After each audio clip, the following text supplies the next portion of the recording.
Hi ಸ್ನೇಹಿತರೆ, Shilpashree YouTube ಚಾನಲ್ಗೆ ಎಲ್ಲರಿಗೂ ಸುಸ್ವಾಗತ. ಹಾಯ್ ಅಭಿಮಾನಿ ಸ್ನೇಹಿತರೆ, ಇವತ್ತು ನಾನು ಕಡಲೆ ಬೀಜದ ನಿಪ್ಪಟ್ಟು ಮಾಡ್ತಾಯಿದ್ದೀನಿ. ಮೊದಲನೇದಾಗಿ ಬೇಕಾಗುವಂಥ ಸಾಮಗ್ರಿಗಳನ್ನ ಹೇಳ್ತೀನಿ. ಕಾಯಿ ತುರಿ 1 ಬಟ್ಲು ಬೇಕು, ಮತ್ತು ಬ್ಯಾಡಗಿ ಮೆಣಸಿನ್ಕಾಯಿ 8 ಬೇಕು, ಸ್ವಲ್ಪ ಜೀರಿಗೆ, ಗೋಡಂಬಿ 100 ಗ್ರಾಮ್ ಬೇಕು, ಕಡಲೆ ಬೀಜ 100 ಗ್ರಾಮ್ ಬೇಕು. ಇಲ್ಲಿ ನೋಡಿ ಸ್ನೇಹಿತರೆ, ಈಗ ಮಿಕ್ಸಿಯಲ್ಲಿ ರುಬ್ಬಿದ ನಂತರ ಹೀಗೆ ಬರುತ್ತೆ. ಮತ್ತು ನಂತರ ಇದಕ್ಕೆ ಕರಿಬೇವಿನ ಸೊಪ್ಪನ್ನು ಸಣ್ಣದಾಗಿ ಹೆಚ್ಚಿ ಹಾಕಬೇಕು. ಇದಕ್ಕೆ ಅಕ್ಕಿ ಹಿಟ್ಟು 2 ಬಟ್ಟಲಷ್ಟು ಹಾಕೋಣ. ನಂತರ ರುಚಿಗೆ ತಕ್ಕಷ್ಟು ಉಪ್ಪು, ಆಮೇಲೆ ಸ್ವಲ್ಪ ಜೀರಿಗೆ ಹಾಕೋಣ. ರುಬ್ಬೋದಕ್ಕೂ ಜೀರಿಗೆ ಹಾಕಿದ್ದೆ. ಇದನ್ನು ಮಿಕ್ಸ್ ಮಾಡೋದಕ್ಕೋಸ್ಕರನೂ ಜೀರಿಗೆ ಹಾಕಬೇಕು.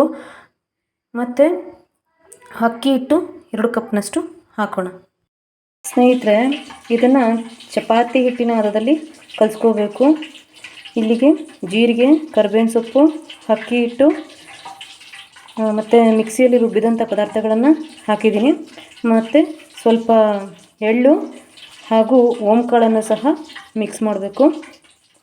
ಇದೆಲ್ಲ ಮಿಕ್ಸ್ ಮಾಡಿದ ನಂತರ ಜಾಸ್ತಿ ನೀರನ್ನು ಆ್ಯಡ್ ಮಾಡಬೇಡಿ. ಸ್ವಲ್ಪನೇ ನೀರನ್ನು ಹಾಕಿ ಚಪಾತಿ ಹಿಟ್ಟಿನ ಹದಕ್ಕೆ ಕಲಿಸ್ಬೇಕು.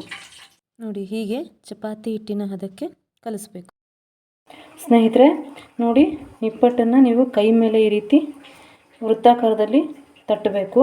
ಮತ್ತು ಕೈಗೆ ಸ್ವಲ್ಪ ಎಣ್ಣೆಯನ್ನು ಹಾಕ್ಕೊಂಡು ತಟ್ಟಿದರೆ ತುಂಬ ಚೆನ್ನಾಗಿ ಬರುತ್ತೆ ನಿಪ್ಪಟ್ಟು. ಈ ರೀತಿ ತಟ್ಟಿದ ನಂತರ ಇದನ್ನು ಎಣ್ಣೆಗೆ ಹಾಕೋಣ.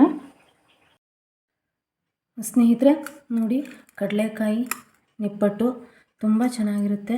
ಸಂಜೆ ವೇಳೆ ಮಕ್ಕಳಿಗೆ ಸ್ನ್ಯಾಕ್ಸ್ ಅಂತ ಮಾಡ್ಕೊಳ್ಬೋದು. ಮತ್ತು ಹೆಲ್ತ್ಗೂ ತುಂಬ ಒಳ್ಳೆಯದು. ಕಡಲೆ ಬೀಜ, ಗೋಡಂಬಿ ಎಲ್ಲ ಇರೋದರಿಂದ ತುಂಬ ಟೇಸ್ಟಿಯಾಗಿರುತ್ತೆ, ತುಂಬ ಚೆನ್ನಾಗಿರುತ್ತೆ. ನೋಡಿ ಎಷ್ಟು ಕ್ರಿಸ್ಪಿಯಾಗಿದೆ, ತುಂಬ ಚೆನ್ನಾಗಿರುತ್ತೆ. ಸರಿ ಸ್ನೇಹಿತರೆ, ಇನ್ನಷ್ಟು ವಿಡಿಯೋಗಳು ಬೇಕು ಅಂದರೆ ಲೈಕ್ ಮಾಡಿ, ಸಬ್ಸ್ಕ್ರೈಬ್ ಮಾಡಿ. ಧನ್ಯವಾದಗಳು.